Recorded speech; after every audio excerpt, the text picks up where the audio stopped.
च धर्मस्य सर्वधर्म स्वरूपिणे अवतार वरिष्ठाय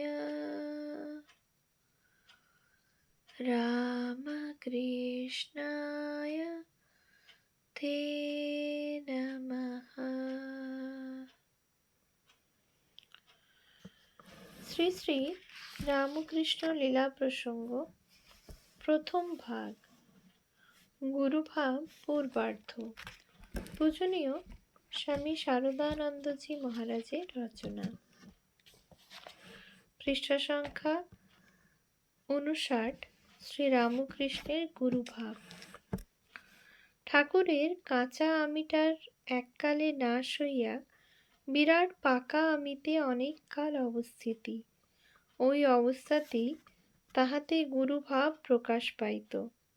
অতএব দীন ভাব ও গুরুভাব অবস্থানুসারে এক ব্যক্তিতে আসা অসম্ভব নহে।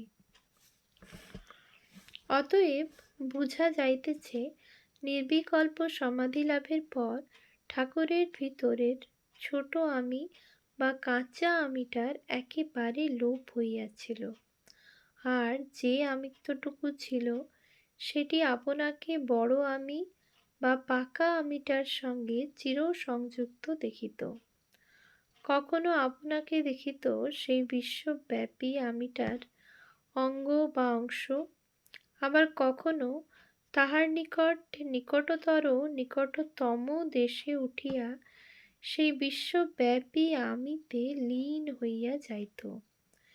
এই পথেই ঠাকুরের সকল মনের সকল ভাব আয়ত্তীভূত হইত, কারণ ওই বড় আমিকে আশ্রয় করিয়াই জগতে সকলের মনের যত প্রকার ভাব উঠিতেছে।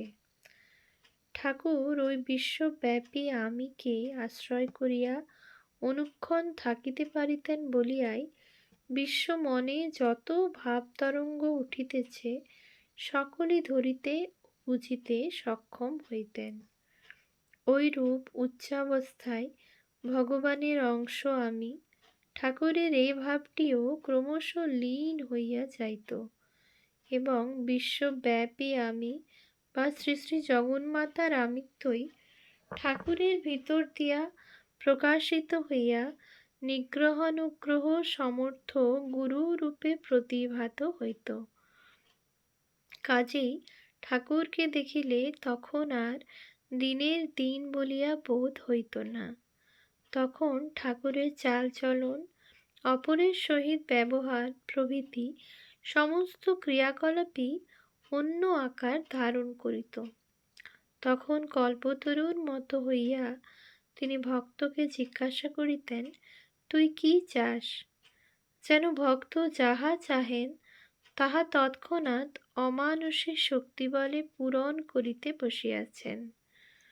দক্ষিণেশ্বরে বিশেষ বিশেষ ভক্তদিগকে কৃপা করিবার জন্য ঐরূপ ভাবাপন্ন হইতে ঠাকুরকে আমরা নিত্য দেখিয়াছি। আর দেখিয়াছি 1886 খ্রিস্টাব্দের 1 জানুয়ারি। সেদিন ঠাকুর ঐরূপ ভাবাপন্ন হইয়া তৎকালে উপস্থিত সকল ভক্তদিগকে স্পর্শ করিয়া তাহাদের ভিতর ধর্মশক্তি সঞ্চারিত বা সুপ্ত ধর্মভাবকে জাগ্রত করিয়া দেন। সে এক অপূর্ব কথা, এখানে বলিলে মন্দ হইবে না। গুরুভাবে ঠাকুরের ইচ্ছা ও স্পর্শ মাত্রে অপরের ধর্মশক্তি জাগ্রত করিয়া দিবার দৃষ্টান্ত। 1886 খ্রিস্টাব্দ 1 জানুয়ারির ঘটনা। 1886 খ্রিস্টাব্দের 1 জানুয়ারি পৌষ মাস, কিঞ্চিত অধিক 2 সপ্তাহ হইল ভক্তেরা শ্রীযুত মহেন্দ্রলাল সরকার ডাক্তার মহাশয়ের পরামর্শ অনুসারে ঠাকুরকে কলিকাতার উত্তরে কাশীপুরে রানী কাত্যায়নীর জামাতা গোপালবাবুর বাগানবাটিতে আনিয়া রাখিয়াছেন। ডাক্তার বলিয়াছেন, কলিকাতার বায়ু অপেক্ষা বাগান অঞ্চলের বায়ু নির্মল ও যত দূর সম্ভব নির্মল বায়ুতে থাকিলে ঠাকুরের গলরোগের উপশম হইতে পারে। বাগানে আসিবার কয়েকদিন পরেই ডাক্তার রাজেন্দ্রলাল দত্ত ঠাকুরকে দেখিতে আসেন এবং লাইকোপোডিয়াম 200 ঔষধ প্রয়োগ করেন। উহাতে গলরোগটার কিছু উপকারও বোধ হয়। ঠাকুর কিন্তু এখানে আসা অবধি বাটির দ্বিতল হইতে একদিন একবারও নিচের তলে নামেন নাই বা বাগানে বেড়াইয়া বেড়ান নাই। আজ শরীর অনেকটা ভালো থাকায় অপরাহ্নে বাগানে বেড়াইবার ইচ্ছা প্রকাশ করিয়াছেন। কাজেই ভক্তদিগের আজ বিশেষ আনন্দ। স্বামী বিবেকানন্দের তখন তীব্র বৈরাগ্য। সাংসারিক উন্নতি কামনাসমূহ ত্যাগ করিয়া ঠাকুরের নিকটে বাস করিতেছেন ও তাহার দ্বারা উপদিষ্ট হইয়া শ্রী ভগবানের দর্শনের জন্য নানা প্রকার সাধন করিতেছেন। সমস্ত রাত্রি বৃক্ষতলে ধূনি বা অগ্নি জ্বালাইয়া ধ্যান, জপ, ভজন, পাঠ ইত্যাদিতেই থাকেন। অপর কয়েকজন ভক্ত যথা ছোট গোপাল, কালী, অভেদানন্দ ইত্যাদি আবশ্যকীয় দ্রব্যাদি আনয়ন প্রভৃতি করিয়া তাহাকে ওই বিষয়ে সাহায্য করেন ও আপনারাও যথাসাধ্য ধ্যান ভজন করেন। গৃহী ভক্তেরা বিষয় কর্মাদিতে নিযুক্ত থাকায় সর্বদা ঠাকুরের নিকটে থাকতে পারেন না। সুবিধা পাইলেই আসা যাওয়া করেন এবং যাহারা ঠাকুরের সেবায় নিরন্তর ব্যাপৃত তাহাদের আহারাদির সকল বিষয়ের বন্দোবস্ত করিয়া দেন ও কখনো কখনো 1-8 দিন থাকিয়াও যান। আর ইংরেজি বর্ষের প্রথম দিন বলিয়া ছুটি থাকায় অনেকেই কাশীপুরের বাগানে উপস্থিত হইয়াছেন। অপরাহ্ন বেলা 3টা বাজিয়া গিয়াছে।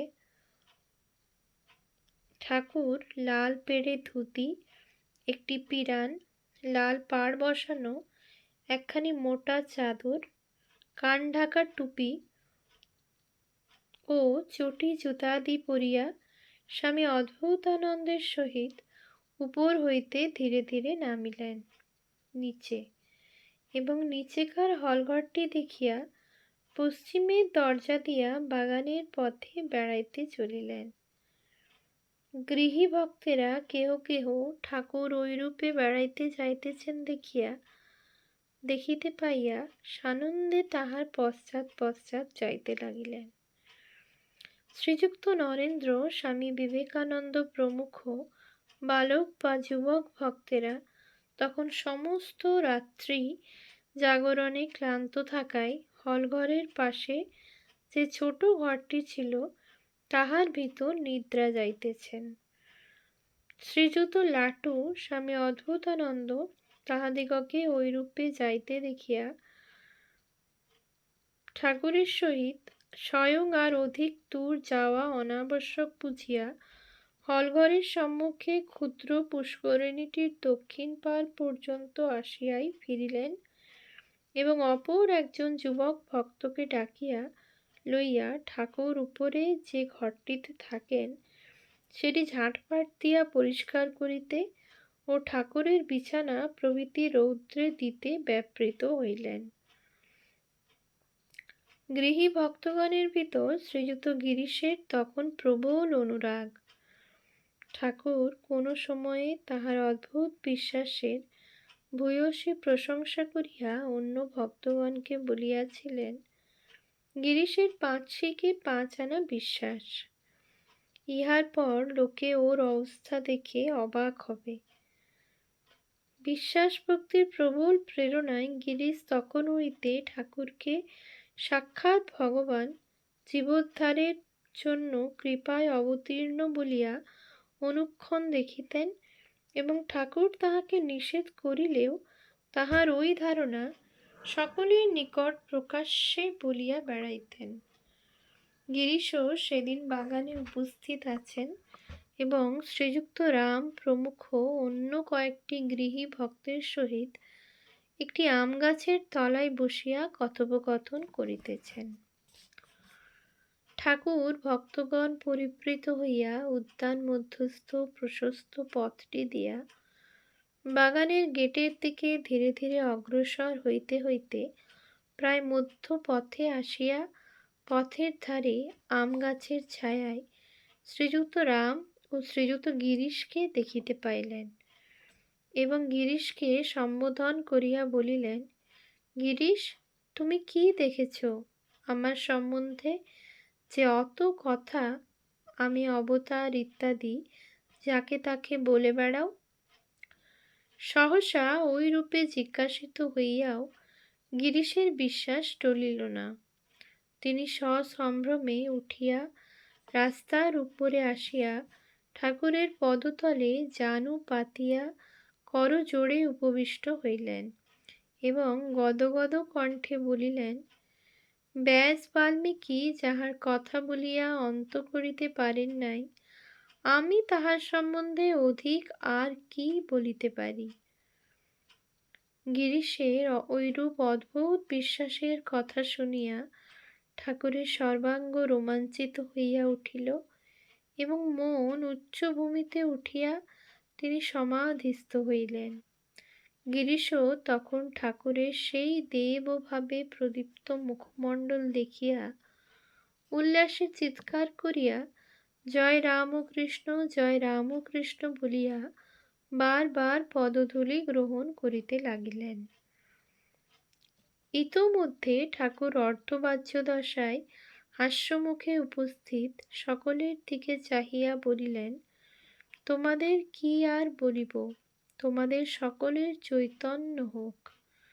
ভক্তেরা সে অভয়বাণী শুনিয়া তখন আনন্দে জয় জয় রব করিয়া কেহ প্রণাম, কেহ পুষ্প বর্ষণ এবং কেহ বা আসিয়া পাদস্পর্শ করিতে লাগিলেন। প্রথম ব্যক্তি পদস্পর্শ করিয়া দণ্ডায়মান হইবা মাত্র ঠাকুর ঐরূপ অর্ধবাহ্যাবস্থায় তাহার বক্ষ স্পর্শ করিয়া নিচের দিক থেকে উপর দিকে হস্ত সঞ্চালিত করিয়া বলিলেন, চৈতন্য হোক। দ্বিতীয় ব্যক্তি আসিয়া প্রণাম করিয়া উঠিবা মাত্র তাহাকেও ঐরূপ করিলেন। তৃতীয় ব্যক্তিকেও ঐরূপ, চতুর্থকেও ঐরূপ। এইরূপে সমাগত ভক্তদিগের সকলকে একে একে ঐরূপে স্পর্শ করিতে লাগিলেন। আর সে অদ্ভুত স্পর্শে প্রত্যেকের ভিতর অপূর্ব ভাবান্তর উপস্থিত হইয়া কেহ হাসিতে, কেহ কাঁদিতে, কেহ বা ধ্যান করিতে, আবার কেহ বা নিজে আনন্দে পরিপূর্ণ হইয়া অহেতুক দয়ানিধি ঠাকুরের কৃপা লাভ করিয়া ধন্য হইবার জন্য অপর সকলকে চিৎকার করিয়া ডাকিতে লাগিলেন।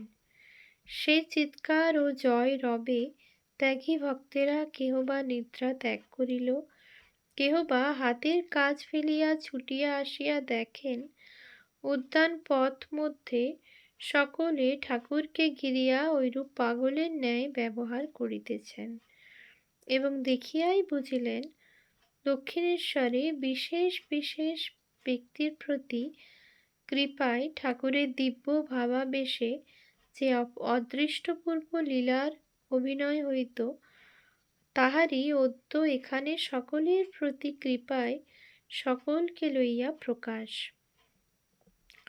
ত্যাগী ভক্তেরা আসিতে আসিতেই ঠাকুরের সে অবস্থা পরিবর্তিত হইয়া আবার সাধারণ সহজ ভাব উপস্থিত হইল।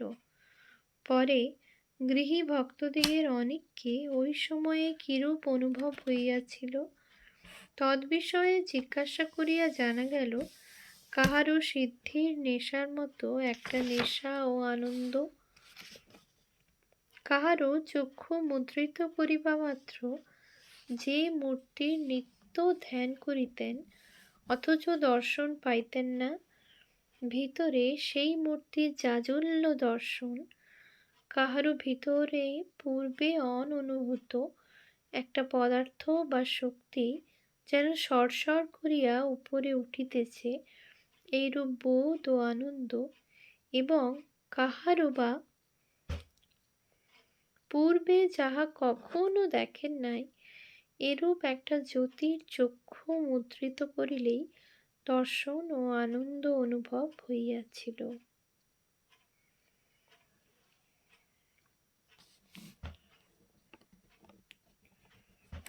ওম শান্তি শান্তি শান্তি। হরিঃ ওম তৎসৎ। শ্রীরামকৃষ্ণার্পণমস্তু।